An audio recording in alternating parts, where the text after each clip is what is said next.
नमस्कार साथियों। आज की इस महत्वपूर्ण चर्चा के अंदर हम एक महत्वपूर्ण राजनीतिक अवधारणा के बारे में बात करने वाले हैं। और आज की चर्चा का जो हमारा विषय रहने वाला है, आइडियोलॉजी हिंदी के अंदर कहते हैं उसे विचारधारा। ठीक है, आइडियोलॉजी या विचारधारा। हालांकि आज के संदर्भ के अंदर ये बातें हमें जरूर सुनने को मिलती है कि ये फलाना व्यक्ति इस राजनीतिक विचारधारा से संबंध रखता है, या ये जो विचारी इस राजनीतिक विचारधारा से संबंध रखता है। दरअसल के अंदर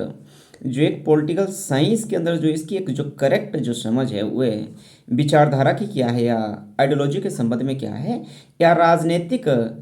विज्ञान के अंदर या पॉलिटिकल साइंस के अंदर एक कॉन्सेप्ट के ऊपर जो कंक्रीट जो एक जो हमारी अंडरस्टैंडिंग रहती है, जो समझ रहती है, वह क्या है, आज की चर्चा के अंदर हम उसको समझने की कोशिश करेंगे। हालांकि आज के संबंध में, हालांकि इस चर्चा के अंदर भी थोड़ा सा जिक्र अलग अलग राजनीतिक विचारधाराओं का आएगा, परंतु जो विचारधारा है अपने आप में माइंड ऑफ सेट है। किसी समाज के अंदर हमारे पास अलग अलग तरह के जो इश्यूज समस्या हैं, और उन इश्यूज को या उन समस्याओं को जो सॉल्व करने के जो तरीके हैं, उसका जो नजरिया हमारा अलग अलग है, उसको ही हम दरअसल के अंदर क्या राजनीतिक विचारधारा मान लेते हैं। परंतु एक जो राजनीति विज्ञान के लिए, या जो इसका ओरिजिन, इसकी टर्म किस हिसाब से हुई, आज की चर्चा के अंदर हम उसको समझने की कोशिश करने वाले हैं। दरअसल जो विचारधारा शब्द का जो पहली बार जो प्रयोग किया था, या विचारधारा शब्द के जो जन्मदाता है हुए कि एक फ्रांसीसी विचारक है जिनका नाम है Antoine de Stutt de Tracy. इन्होंने ही इस शब्द का जो पहली बार जो प्रयोग है वो 1796 के अंदर किया था। 1796 के अंदर उन्होंने इस शब्द को क्या है प्रयोग किया था। हालांकि जो ये फ्रांसीसी विचारक थे जो Antoine de Stutt de Tracy थे, वे इस शब्द का जो प्रयोग है वह विचारधारा के विज्ञान के रूप में करना चाहते थे, परंतु वो इसका प्रयोग विज्ञान के रूप में करने के अंदर क्या हुए, सफल नहीं हो पाए, असफल रहे। और बाद में जो इस शब्द का जो प्रयोग है, विचारधारा का जो प्रयोग है, वो राजनीति भी अलग अलग तरह की विचारधाराओं के संदर्भ में इसका प्रयोग किया जाने लगा। यदि राजनीतिक विचारधारा के विचारधारा शब्द का हम बात करें तो इसका जो प्रयोग है वो मेनली दो टर्म के अंदर किया जाता है। एक के अंदर इसको हम वस्तुनिष्ठ अर्थ के अंदर इसका प्रयोग समझते हैं, और दूसरे के अंदर इसका आत्मनिष्ठ अर्थ के अंदर इस शब्द को हम समझने की कोशिश करेंगे। यदि विचारधारा का हम वस्तुनिष्ठ रूप के हिसाब से इसके शब्द को समझने की कोशिश करेंगे, तो विचारधारा का वस्तुनिष्ठ का मतलब ये है कि ये अपने आप में क्या है, एक प्रत्यक्षण का एक रूप है। ठीक है, जिसके द्वारा क्या राजनीतिक क्रियाओं को क्या है प्रेरणा प्रदान की जाती है, तथा राजनीतिक कार्यों का औचित्य सिद्ध करने की कोशिश की जाती है। ये था वस्तुनिष्ठ। यदि आत्मनिष्ठ शब्द की हम बात करें, तो आत्मनिष्ठ शब्द के अंदर क्या है कि इस के अंदर क्या हम अलग अलग तरह की जो राजनीतिक विचारधाराएं हैं उसको क्या समझने की कोशिश करते हैं। जैसे अलग अलग राजनीतिक विचारधाराओं ने विचारधारा को प्रभावित करने की कोशिश की, जिसके अंदर खास करके, हालांकि पूरी दुनिया के अंदर जो मेनली दो तरह की विचारधाराएं मानी जाती है, एक उदारवादियों की विचारधारा या पूंजीवादी विचारधारा हम उसको लोकप्रिय कह देते हैं, या दूसरी मार्क्सवादियों की विचारधारा। जो मार्क्सवाद की जो विचारधारा वो कार्ल मार्क्स के विचारों पर आधारित है, और कार्ल मार्क्स ने स्वयं ये कहा था कि विचारधारा अपने आप में क्या एक मिथ्य चेतना है। ठीक है, और मार्क्स ने स्वयं अपने आप को क्या वैज्ञानिक कहा था, उसने क्या विचारधारा का क्या है विरोध किया था। कार्ल मार्क्स का ये मानना था कि पूंजीपतियों की अपनी एक विचारधारा है, परंतु मजदूरों की अपनी कोई विचारधारा नहीं हो सकती थी। इसलिए क्या है, कार्ल मार्क्स ने विचारधारा का क्या उसको अपोज किया। हालांकि कार्ल मार्क्स के जो विचार है, जो सोवियत संघ के अंदर जिसने 1917 के अंदर क्या कार्ल मार्क्स के विचारों पर आधारित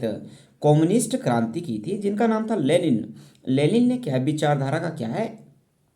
उसने समर्थन किया, और लेनिन ने यह माना कि जिस हिसाब से पूंजीपतियों की अपनी एक विचारधारा हो सकती है, उसी तरह से क्या है सर्वहारा वर्ग की या प्रोलेटेरिएट क्लास की भी अपनी एक विचारधारा है, जिसको कि उन्होंने समाजवादी विचारधारा का नाम दिया। और जो कि एक सोवियत संघ के अंदर जो क्रांति हुई, जो ऐसे व्यक्ति जो समाजवादी विचारधारा का नेतृत्व कर रहे थे, उन्होंने क्या सोवियत संघ के अंदर साम्यवादी क्रांति करने में उनकी एक उल्लेखनीय या प्रमुख भूमिका उनकी रही थी।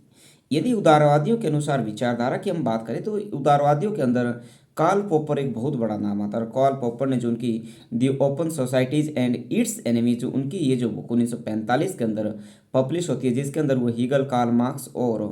प्लेटो को क्या है, ओपन सोसाइटी के दुश्मन मानते हैं, मुक्त समाज के दुश्मन मानते हैं। कार्ल पॉपर का ये मानना है जो विचारधारा है, विचारधारा क्या है जिसके अंदर वो मार्क्स को ले रहा है, वो क्या बोल रहा है कि बंद समाज की क्या उसको संज्ञा देते हुए, बंद समाज की संज्ञा देते को, ये जो पॉइंट एग्जाम ऑफ व्यू के लिहाज से आपके लिए महत्वपूर्ण है। इसलिए जो उन्होंने ये कहा कि जो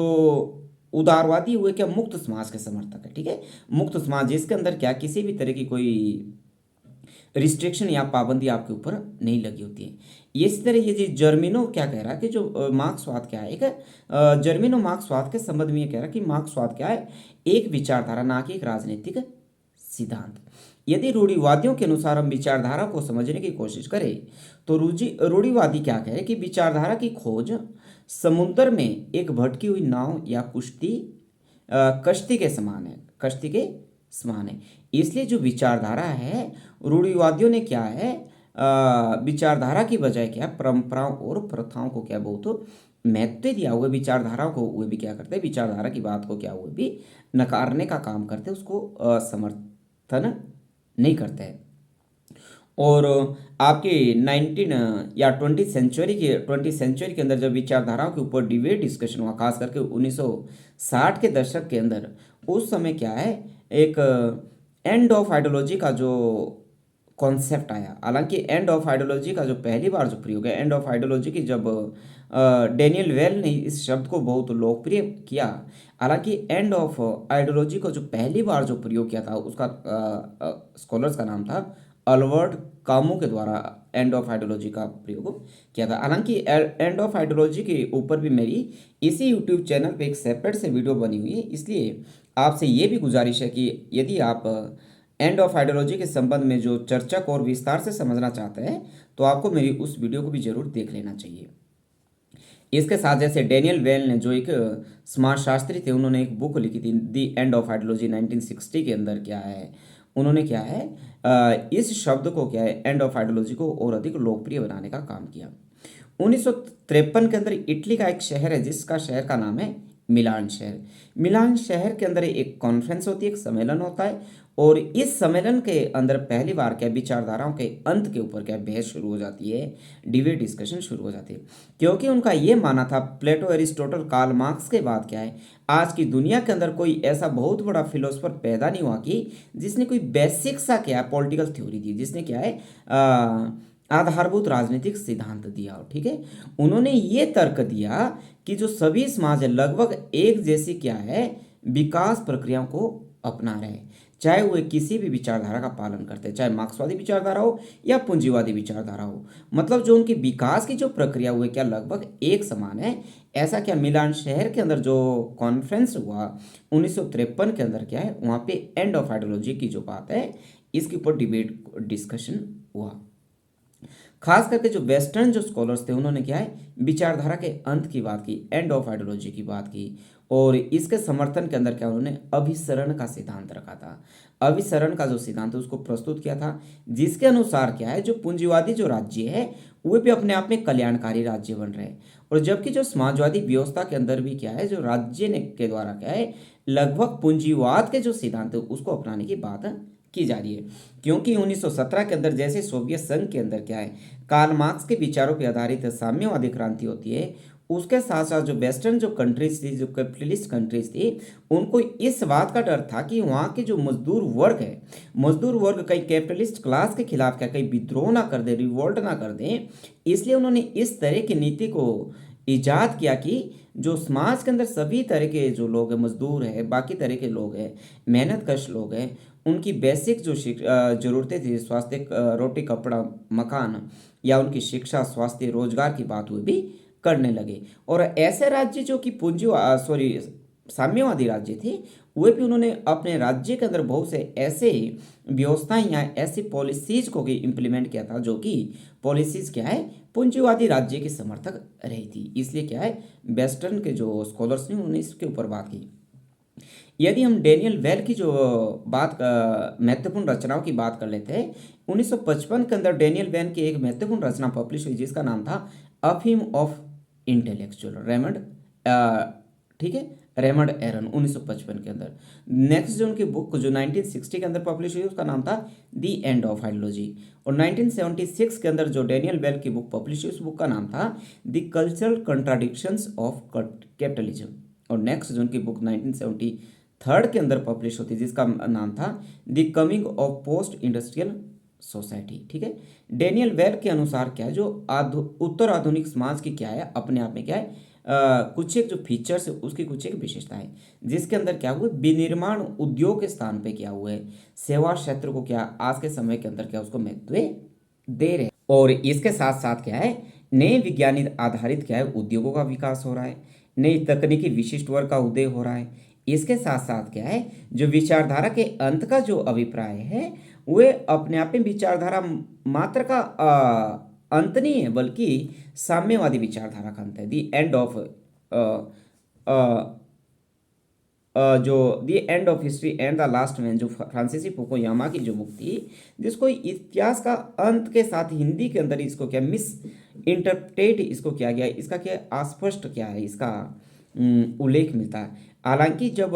and of history and the last man फ्रांसीसी फुकुयामा के संबंध में मेरी इसी यूट्यूब चैनल के ऊपर एक सेपरेट से भी वीडियो है, उस वीडियो के भी अंदर भी मैंने ये समझाने की पुरजोर समझाने की कोशिश की कि and of history and the last man का जो मकसद इतिहास का अंत नहीं था, बल्कि फ्रांसीसी फुकुयामा ने भी बार बार अपने वक्तव्यों के अंदर, अपने अलग अलग कॉन्फ्रेंसिस के अंदर इस बात को समझाने की कोशिश की कि एंड ऑफ हिस्ट्री का मतलब कि साम्यवादी विचारधारा का क्या है, एक पड़ाव पे क्या उसका अंत हो चुका है, और उदारवादी जो विचारधारा उसकी क्या सर्वव्यापी क्या है, उसकी विजय प्राप्त हो चुकी है। क्योंकि 1945 से लेके 1991 का जो दौर रहा, ये कोल्ड वॉर का दौर रहा, और पूरी दुनिया के अंदर क्या है बाइपोलर सिस्टम रहा। बाइपोलर सिस्टम एक तरफ सोवियत संघ था, दूसरी तरफ आपका यूएसए था, और दोनों की दो विचारधाराएं थी, इनका जो कॉन्ट्राडिक्शन था आइडियोलॉजिकल आधार पर, कैपिटलिस्ट और सोशलिस्ट पॉलिसी के आधार पर, क्या जो विचारधाराओं के आधार पर इनका आपसी कंट्राडिक्शन रहा, ठीक है। इसके साथ साथ क्या है, एक अमेरिकी अर्थशास्त्री हुए, एक बहुत बड़े इकोनॉमिस्ट हुए जिनका नाम था जेके गैलब्रेथ। जेके गैलब्रेथ की 1967 के अंदर एक बुक पब्लिश होती है जिस बुक का नाम था द न्यू इंडस्ट्रियल स्टेट। और इस बुक के अंदर क्या है, आपके जेके गैलब्रेथ ने ये तर्क दिया था कि औद्योगिक समाज जो एक जैसे क्या है विकास की ओर क्या है अग्रसर होते हैं, उसके अंदर क्या है जो व्यावसायिक वर्ग है, जो प्रोफेशनल क्लास है, और जो तकनीक विद है, जो इसके अंदर टेक्नोक्रेट्स है, उनका क्या बहुत अधिक आज के समय के अंदर क्या है डोमिनांस है, या उनका बहुत अधिक प्रभुत्व है। इसके साथ साथ एक अमेरिकी अर्थशास्त्री जिनका नाम था सिमेर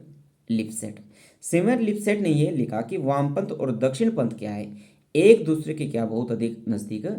आ चुके हैं, और उदारवाद और समाजवाद क्या है अपने आप में विचारधारात्मक विभेद केवल इतना रह चुका कि जो सरकारी जो स्वामित्व की जो बात है, वह आर्थिक क्षेत्र का जो नियोजन है वो किस हिसाब से रहा है, ऐसा जो मानना है अमेरिकी अर्थशास्त्री सिमोर लिपसेट का मानना रहा है। और जैसे 1991 के अंदर सोवियत संघ का विघटन हो जाता है, जिसके पीछे बहुत सारे रीजन रहते हैं। हालांकि सोवियत संघ का विघटन किस कारणों से हुआ उसके ऊपर क्या है, जब हम इंटरनेशनल पॉलिटिक्स के सिलेबस को टच करेंगे उस समय क्या है सोवियत संघ के विघटन के पीछे किस तरह के कारण रहे उसके ऊपर विस्तार से चर्चा करने वाले हैं। जब फ्रांसीसी फुकुयामा ने ये कहा कि the end of history and the last man, उनके कहने का ये मतलब था कि एक समय तक क्या है जो साम्यवादी विचारधारा थी या जो समाजवादी विचारधारा थी, 1991 में जो सोवियत संघ जिसका सबसे बड़ा नेता था उसको नेतृत्व प्रदान कर रहा था या पूरी दुनिया के अंदर क्या उसको फैलाने की बात कर रहा था, उसका जब अंत हो चुका तो इसका मतलब कि आज के समय के अंदर क्या है जो पूंजीवाद की जो विचारधारा है, उदारवाद की जो विचारधारा उसकी क्या सर्व लोकप्रियता क्या स्थापित हो चुकी है। परंतु इसके साथ साथ ही end of history and the last man के क्या बहुत बड़े जो स्कॉलर्स है उसने उसको क्रिटिसाइज किया, इसकी आलोचना की, जिसके अंदर जो महत्वपूर्ण जो स्कॉलर्स रहे जैसे रिचर्ड टिटमस रहे, सी राइड मिल्स रहे, सी वी मैकफर्सन ने क्या है विचारधारा के अंत की क्या इसको क्रिटिसाइज करने का काम किया या इसकी आलोचना की। टिटमस ने क्या लिखा कि अब भी समाज में क्या है एकाधिकार का पूर्ण जमाव है, सामाजिक विघटन व सांस्कृतिक वचन क्या है, विद्यमान है, जो विचारधारा के अस्तित्व की क्या कर रहा है, मांग कर रहा है। और आज के समय के अंदर भी क्या है, हमें मालूम है कि देश दुनिया के अंदर क्या है, अलग अलग तरह की जो विचारधारा है वो अस्तित्व के अंदर है। सी राइड मिल्स थे, जो सी राइड मिल्स ने क्या है, विचारधारा के अंत के समर्थकों को क्या किया, उन्होंने यथास्थितिवादी बताया, स्टेटस को के अंदर उसको उन्होंने रखा। सीबी मैकफरसन की बात करें तो सीबी मैकफरसन ये कह रहा है कि विचारधारा के अंत का जो नारा लगाने वाले जो लोग हैं वो दरअसल बाजारवादी समाज के जो भीतर है वह समता मूलक वितरण की समस्या का क्या समाधान ढूंढने की कोशिश कर रहे हैं, ऐसा क्या है, सीबी मैकफरसन का मानना रहा है। यदि हम कुछ एक महत्वपूर्ण ऐसी रचनाओं की बात कर लेते हैं जो विचारधाराओं के संबंध में, ऐसी बुक्स है जो कि आपको जरूर पढ़नी चाहिए, जिसके अंदर क्या है, रॉल्फ डेरेन डार्फ का नाम आता है, जिनकी महत्वपूर्ण बुक थी, उसका नाम था class conflict in industrial society, जो कि 1959 के अंदर पब्लिश होती है। और उनकी दूसरी महत्वपूर्ण बुक थी जिसका नाम था essay in the theory of society, essay of the theory of society, जो 1968 के अंदर पब्लिश होती है। और दूसरी जो स्कॉलर्स रहे जिनका नाम था सिमोर मार्टिन लिपसेट, और उनकी 1960 के अंदर उनकी भी एक बुक पब्लिश होती थी, जिस बुक का नाम था पॉलिटिकल मैन। तो आज की इस छोटी सी चर्चा के अंदर हमने विचारधारा या आइडियोलॉजी को समझने की कोशिश की, और परीक्षा के लिहाज से ये भी जो चर्चा है आपके लिए बहुत फ्रूटफुल